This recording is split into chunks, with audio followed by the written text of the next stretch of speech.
সদস্যরা এর মধ্যে একটি গাড়িতে অবস্থান করছেন, তারাও রওনা হবেন এবং খালেদা জিয়ার বড় সন্তান অর্থাৎ বিএনপির ভারপ্রাপ্ত চেয়ারম্যান তারেক রহমান তিনিও কিন্তু তার বাসা থেকে বের হয়ে সেই গাড়িতে উঠে পড়েছেন এবং তার সঙ্গে তার যারা পরিবারের সদস্য রয়েছে তারাও কিন্তু এই লাল সবুজ গাড়িটিতেই উঠে অবস্থান করছেন। যে গাড়িতে তিনি লন্ডন থেকে ঢাকা ফেরার পর বিমানবন্দর থেকে এভার কেয়ার পর্যন্ত এসেছিলেন, সেই গাড়িতে করেই কিন্তু তিনি এখন তার মায়ের মৃতদেহ নিয়ে সংসদ ভবনে দক্ষিণ প্লাজার উদ্দেশ্যে রওনা হবেন এবং আমরা জানি সেখানে দুপুর 2টায় জানাজার পরে 3:30টায় তাকে সমাহিত করা হবে জিয়াউর রহমানের কবরের পাশে। এই মুহূর্তে আমরা দেখেছি যে কিছুক্ষণ আগ পর্যন্ত তারেক রহমান তার মায়ের মৃতদেহের পাশেই বসে কোরআন তেলাওয়াত করেছেন দীর্ঘ সময়, তার জন্য দোয়া করেছেন যতটা পারা যায়, কেননা এক করুণ পরিস্থিতি অর্থাৎ এক আবেগঘন হৃদয় বিদারক ঘটনার মধ্য দিয়ে আমরা দেখেছি যে তিনি দেশে এসেছিলেন এবং দীর্ঘ 17 বছর পর তিনি এসেছেন এবং দীর্ঘ সময় তিনি মাকে ছাড়া ছিলেন, পরিবার ছাড়া ছিলেন এবং সেই পরিস্থিতিতে তিনি মায়ের সান্নিধ্য পাননি জীবনের দীর্ঘ সময়। সে কারণেই তার আবেগ, তার ভালোবাসা, মায়ের প্রতি শ্রদ্ধা এবং তার মতো পরিস্থিতি কিন্তু বাংলাদেশের ইতিহাসে খুব কম সংখ্যক মানুষেরই হয়েছে। এই কারণেই মায়ের বিদায়ের শেষ মুহূর্তটি তিনি যতটা পারা যায় তার পাশে থেকেছেন এবং কোরআন তেলাওয়াত করেছেন, তার জন্য দোয়া করেছেন দীর্ঘ সময়, আমরা সেটিও দেখেছি এবং মার জন্য তিনি মহান সৃষ্টিকর্তার কাছে দোয়া করেছেন। কেননা শহীদ প্রেসিডেন্ট জিয়াউর রহমানের পরিবারের সদস্য বলতে আমরা আরাফাত রহমান কোকো এবং তারেক রহমান এবং বেগম খালেদা জিয়া এবং প্রেসিডেন্ট জিয়াউর রহমানকেই বুঝি এবং সেই হিসাবে তার পরিবারের একমাত্র সন্তান এখন বিএনপির ভারপ্রাপ্ত চেয়ারম্যান তারেক রহমান রয়েছেন এবং তারেক রহমানের পরিবারের সদস্যরা তো রয়েছেনই।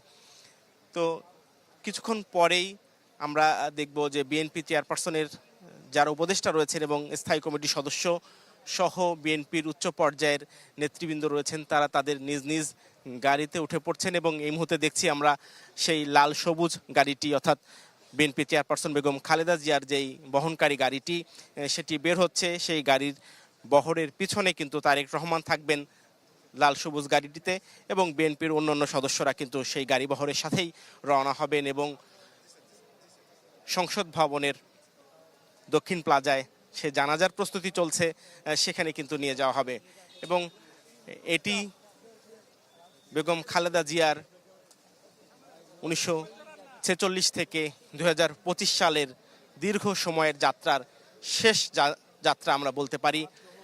বেগম খালেদা জিয়াকে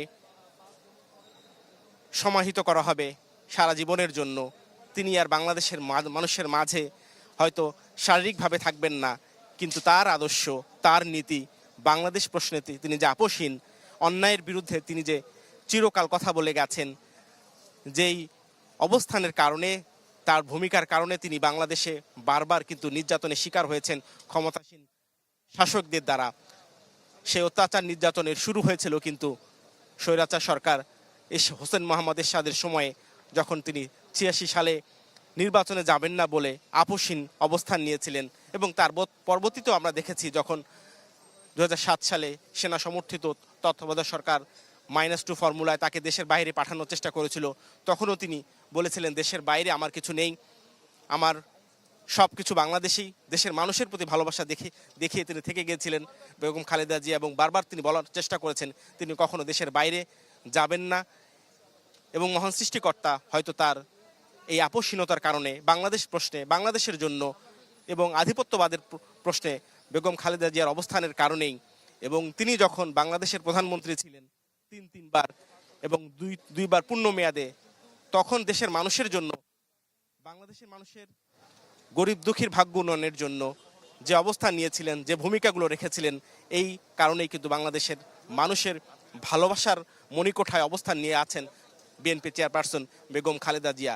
তিনি শুধু জাতীয়তাবাদী আদর্শ কিংবা বিএনপির অভিভাবক নন, এই বিদায় বেলায় বলতেই হয় বেগম খালেদা জিয়া বাংলাদেশের অভিভাবক। বাংলাদেশের মানুষকে কাঁদিয়ে, বাংলাদেশের মানুষের মনের মণিকোঠায় অবস্থান নিয়ে আজ তিনি চিরবিদায়ের পথে। এখন তার মরদেহ সহ তার সন্তান এবং বিএনপির নেতৃবৃন্দরা চলে যাচ্ছেন সংসদ ভবনের দক্ষিণ প্লাজায়। সেখানেই তাকে শেষ জানাজার নামাজের পরে বিকাল দুপুর 3:30টায় শহীদ প্রেসিডেন্ট জিয়াউর রহমান যেখানে শায়িত আছেন সেই কবরের পাশেই কিন্তু তাকে চিরশায়িত করা হবে। বাংলাদেশের দীর্ঘ 4 দশকের রাজনৈতিক জীবনে বেগম খালেদা জিয়ার যে অবস্থান, দেশের জন্য, দেশের মানুষের জন্য ভালোবাসার যে নজির তিনি স্থাপন করে আজ চিরসম্মানে, চিরশ্রদ্ধায়, অনন্য উচ্চতায় অবস্থান করছেন, এটি নিঃসন্দেহে বলার বাহুল্য যে বাংলাদেশের মানুষের কাছে তিনি চিরস্মরণীয় হয়ে থাকবেন। দল, মত, ধর্ম, বর্ণ নির্বিশেষে তিনি সবার মণিকোঠায় অবস্থান করে থাকবেন। আমরা অতীতেও দেখেছি বাংলাদেশে অনেক সরকার প্রধান বিদায় নিয়েছেন, স্বাভাবিকভাবে মৃত্যু হয়েছে, কারো অনেকে অস্বাভাবিক মৃত্যু হয়েছে। সেটি ইতিহাসের পরিক্রমায় নিঃসন্দেহে বেগম খালেদা জিয়ার বিদায়টি বাংলাদেশের ইতিহাসে একটি স্মরণীয় বিদায় হিসেবেই ইতিহাসের পাতায় লেখা থাকবে।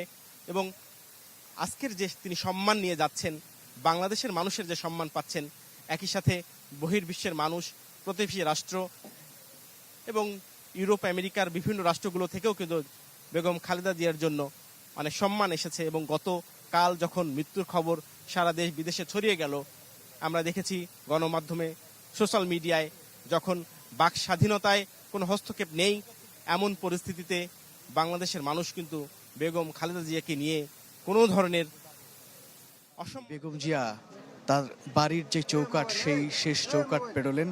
ফিরোজা এবং গুলশান এভিনিউর যে 196 নম্বর বাসা, সেখান থেকে শেষবারের মতো যাত্রা। এবং এখান থেকে মানিক মিয়া অ্যাভিনিউ পাশে যেই সংসদ ভবন, যেখানে 3বারের মতো তিনি প্রধানমন্ত্রী হয়েছিলেন। এবং আজ দুপুরে জানাজা শেষে তাকে তার স্বামীর পাশে, স্বামীর সমাধির পাশেই তাকে দাফন করা হবে। এই মুহূর্তে লাল সবুজ রঙের যেই গাড়িটি যাচ্ছেন, আমরা দেখেছি যে তারেক রহমান কয়েকদিন যেই গাড়িতে দেশে আসার পর চলাফেরা করছিলেন, সেই গাড়িটি, এবং বেগম জিয়াকে বহনকারী যে লাল সবুজের পতাকা মোড়ানো যে গাড়ি, সেটি সামনের দিকে চলে গিয়েছে। দুপাশে সেনাবাহিনী রয়েছে এবং অন্যান্য আইনশৃঙ্খলা বাহিনী রয়েছে। বেগম জিয়ার যে শেষ যাত্রা তার বাড়ি থেকে, সেই শেষ যাত্রার যে গাড়িবহর, সেটি আমরা এখন দেখতে পাচ্ছি।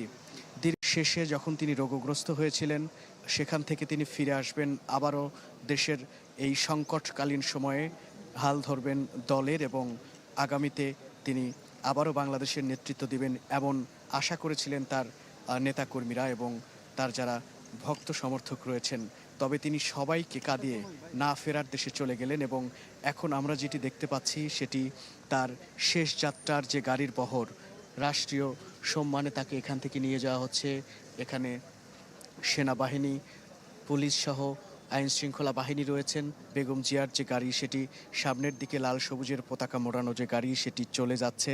এবং পেছনের যে গাড়িগুলো রয়েছে আইন শৃঙ্খলা বাহিনীর, সেই বহরটি আমরা এখন দেখতে পাচ্ছি। আজ